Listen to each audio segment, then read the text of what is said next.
jungle.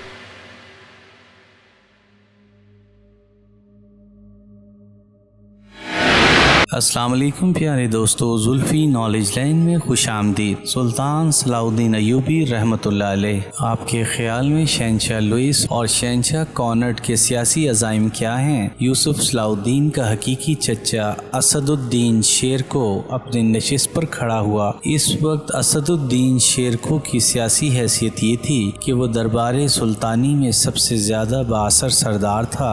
سلطان نور الدین محمود زنگی رحمۃ اللہ علیہ اسد الدین شیرکو کو اپنا معتمد خاص سمجھتے تھے۔ سلطان عادل فرانس اور جرمنی کے شہنشاہ توسیع سلطنت کی خواہش میں یورپ کی حدود سے نکل کر کچھ ایشیائی علاقوں پر قابض ہونا چاہتے تھے۔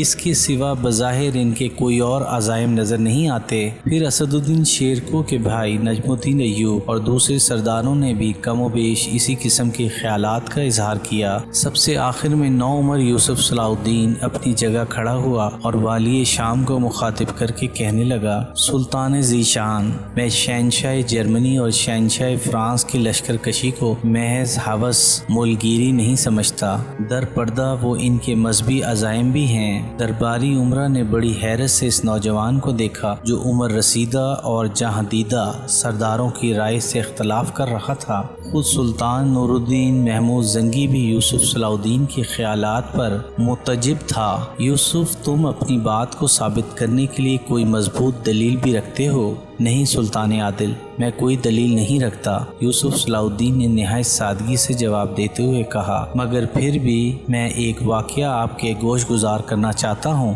سلطان نور الدین محمود زنگی کے ساتھ دوسرے سردار بھی اس نوجوان کی بات سننے کے لیے ہمتن گوش ہو گئے۔ میں کچھ دن پہلے اپنے استاد محترم قاضی ابن ارسون کی خدمت میں حاضر تھا۔ یوسف صلاح الدین نے باوقار لہجے میں کہا، میں نے استاد گرامی سے عرض کیا، ہماری طرح یہود بھی اہل کتاب ہیں اور نصارہ عیسائی بھی، ہم ان کے رسولوں پر صدق دل سے گواہی دیتے ہیں اور اس شہادت کو اپنے ایمان کا حصہ سمجھتے ہیں، مگر یہودی اور عیسائی ہمارے رسول سرور کونین صلی اللہ علیہ وآلہ وسلم کا اقرار کیوں نہیں کرتے؟ یہ کہہ کر یوسف صلاح الدین چند لمحوں کے لیے خاموش ہو گیا۔ فوجی مجلس پر گہرا سکوت طاری تھا۔ میرے اس سوال کے جواب میں استاد محترم نے فرمایا، یوسف صلاح الدین نے سلسلہ کلام جاری رکھتے ہوئے کہا، حق تعالیٰ نے قرآن حکیم میں یہودیوں کی فطرت کو اس طرح بیان فرمایا ہے کہ تم تو ہمیشہ کے عہد کر کے توڑ دینے والے ہو۔ پھر ایک مقام پر دونوں قوموں کی خصلت کو بیان کرتے ہوئے فرمایا کہ یہود و نصارہ تمہارے دوست ہو ہی نہیں سکتے، اور جو تم میں سے ان کا دوست ہے وہ اہل ایمان میں سے نہیں۔ یہ کہہ کر یوسف صلاح الدین نے دوبارہ سلطان نور الدین محمود زنگی کو مخاطب کیا، سلطان عادل، میں اسی بنیاد پر کہتا ہوں کہ شہنشاہ فرانس اور شہنشاہ جرمنی ہوس ملک گیری کے علاوہ کچھ اور بھی عزائم رکھتے ہیں۔ ان کی زندگی کا پہلا اور آخری مقصد مسلمانوں کو صفحہ ہستی سے مٹا دینا ہے۔ اللہ سلطان مسعود کے درجات بلند کرے کہ اس نے صلیبیوں کے اس طوفان کا رخ دوسری طرف موڑ دیا، مگر آیات الہی کی روشنی میں میرا اندازہ ہے کہ یہ طوفان پھر اٹھے گا۔ قاضی ابن ارسون کا شاگرد ہونے کے سبب یوسف صلاح الدین نے بڑی پر اثر تقریر کی تھی۔ سلطان نور الدین محمود زنگی رحمۃ اللہ علیہ نے یوسف صلاح الدین کے دانشمندانہ خیالات کی بہت تعریف کی اور اپنے جاسوسوں کو حکم دیا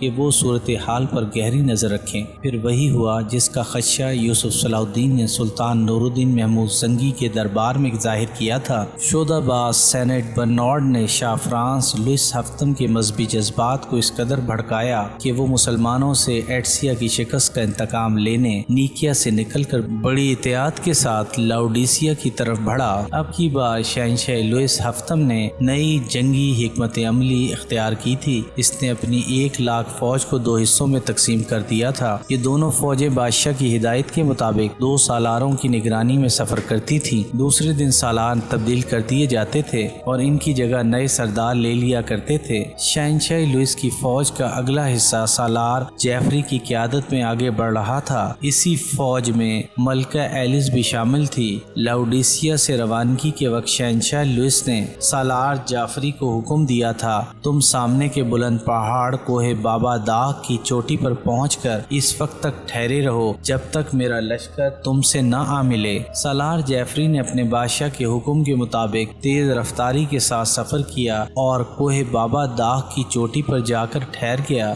ملکہ ایلس نے چاروں طرف نظر دوڑائی۔ پہاڑ کے نشیب میں سے انتہائی سرسبز و شاداب وادی نظر آ رہی تھی۔ ہمیں اس وادی میں خیمہ زن ہونا چاہیے جو میرے اندازے کے مطابق ایک محفوظ ترین مقام ہے۔ ملکہ ایلس نے اپنی فوجی سالار جیفری ڈی ریکن کو مخاطب کرتے ہوئے کہا، میری بادشاہ کا حکم ہے کہ بابا داغ کی چوٹی کو نہ چھوڑا جائے۔ سالار جیفری نے سپاہیانہ لہجے میں جواب دیا، میں بھی ملکہ فرانس ہوں۔ ایلس بری طرح مشتعل ہو گئی اور اپنے فوجی سالار پر برس پڑی، میں فرانس یا جرمنی کی کوئی کنیز یا لونڈی نہیں ہوں۔ تم نے سنا؟ سالار جیفری ڈی ریکن ملکہ فرانس کے اس آمرانہ حکم پر مجبور ہو گیا اور اپنی فوج لے کر کوہ بابا داغ کے نشیبی علاقے میں اتر گیا۔ سلجوقی سپاہی گھات لگائے بیٹھے تھے۔ جیسے ہی صلیبی فوج وادی میں اتری، سلطان مسعود کے سپاہی کوہ بابا داغ کی چوٹی پر قابض ہو گئے۔ صلیبی فوج کے پچھلے حصے کی قیادت خود شہنشاہ لوئس ہفتم کر رہا تھا۔ اس سے اس واقعے کے متعلق خبر نہ ہوئی اور وہ نہایت اطمینان سے پیش قدمی کرتا رہا۔ پھر جیسے ہی فرانسیسی فوج سلجوقی سپاہیوں کی زد میں آئی، وہ نعرہ تکبیر بلند کرتے ہوئے صلیبیوں پر ٹوٹ پڑے۔ اگرچہ عیسائی لشکر اپنی تعداد میں سلجوقی فوج سے 10 گنا زیادہ تھا، لیکن شہنشاہ فرانس اس آفت ناگہانی کے لیے تیار نہیں تھے۔ نتیجتاً صلیبی لشکر میں ابتری اور بدحواسی پھیل گئی۔ سلجوقیوں نے آن کی آن میں 20,000 عیسائی سپاہی تحت کر دیے۔ فرانس کے 30 نامور امراء جو شہنشاہ لوئس کے حفاظتی دستے میں شامل تھے،